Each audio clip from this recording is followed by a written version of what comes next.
नमस्कार, आप देख रहे हैं TNP न्यूज और मैं हूं आपके साथ निधि उपाध्याय। महाराष्ट्र की राजनीति में कब क्या हो जाए कहा नहीं जा सकता। ऐसा हम क्यों कह रहे हैं, वो तो इसलिए कि आजकल महाराष्ट्र की राजनीति में जबरदस्त उठापटक देखने को मिल रही है। एक समय उत्तर भारतीयों के खिलाफ आग उगलने वाले राज ठाकरे अब हिंदुत्व की राह पर चल निकले हैं। अपनी खोई राजनीतिक जमीन वापस पाने की जुगत में जुटे राज ठाकरे हिंदुत्व की राह पर चलकर महाराष्ट्र की सियासत में अपनी जगह बनाने में जुटे हैं। अब राज ठाकरे के सीधे निशाने पर हैं और उनके चचेरे भाई और महाराष्ट्र के सीएम उद्धव ठाकरे और महाअघाड़ी सरकार है।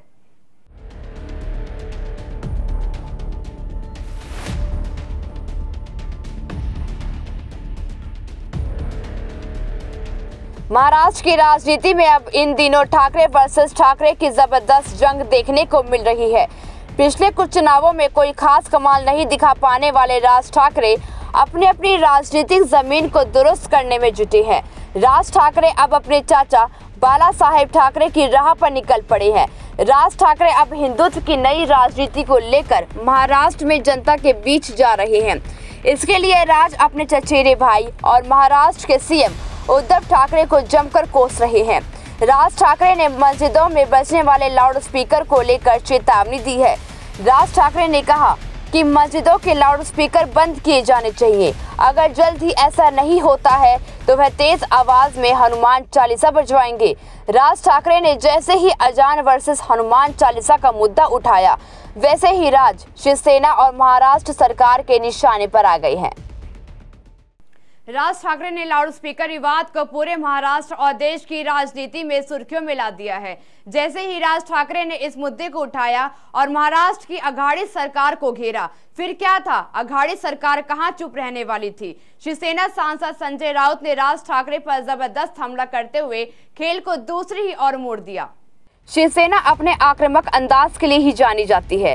संजय राउत राज ठाकरे पर बेहद ही तीखा हमला किया है। संजय राउत ने राज ठाकरे को महाराष्ट्र का ओवैसी बताया है। दरअसल संजय राउत ने लाउड स्पीकर विवाद पर बात करते हुए पहले बीजेपी पर हमला बोला, फिर MNS चीफ राज ठाकरे पर वार करते हुए कहा कि बीजेपी के लिए राज ठाकरे महाराष्ट्र के ओवैसी हैं। संजय राउत ने कहा कि जो काम उत्तर प्रदेश में AIMIM चीफ ओवैसी ने किया, वही काम बीजेपी महाराष्ट्र में राज ठाकरे के जरिए करवाना चाहती है। शिवसेना सांसद संजय राउत वैसे भी अपने बड़बोलेपन के लिए काफी प्रख्यात हैं। राउत ने जैसे ही राज ठाकरे को महाराष्ट्र का ओवैसी कहा, वैसे ही वो MNS के कार्यकर्ताओं के निशाने पर आ गए। साथ ही MNS कार्यकर्ताओं ने संजय राउत को पुरानी यादों को ताजा करने की नसीहत भी दे डाली।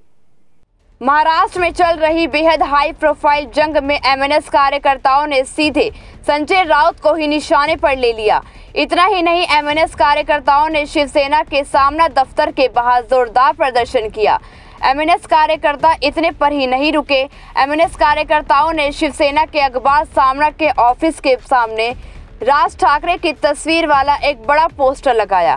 पोस्टर के जरिए मनसे की ओर से शिवसेना सांसद संजय राउत को चेतावनी दी गई है। कुछ साल पहले मनसे के कार्यकर्ताओं ने संजय राउत की कार को पलट दिया था। मनसे की ओर से पोस्टर के जरिए पूछा गया है, क्या इसे दोहराया जाना चाहिए? संजय राउत अपना लाउड स्पीकर बंद करे, नहीं तो मनसे अपने स्टाइल में इसे बंद कराएगी। उधर सामना के ऑफिस के बाहर पोस्टर लगाए जाने की खबर के बाद मुंबई पुलिस ने वहां से पोस्टर को हटा दिया है।